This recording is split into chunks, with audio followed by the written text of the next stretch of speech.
చా short cut అని చెప్పి ఇటు చూస్తుంటే రూట్ చాలా భయంకరంగా ఉంది.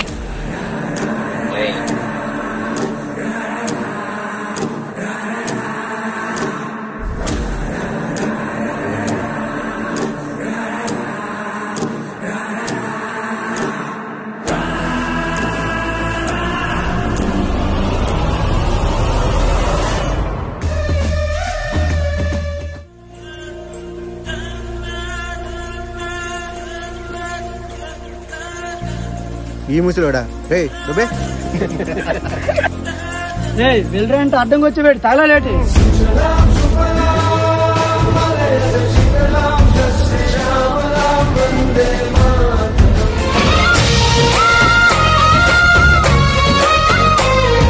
మన దేశంలో ఇలాంటి ఆడవాళ్ళు ఎంతమందో బలైపోతున్నారు. అలాంటి ఆడవాళ్ళకి మనం అండగా నిలిచిన రోజే మనకి నిజమైన స్వతంత్రం వచ్చినట్టు. జై హింద్.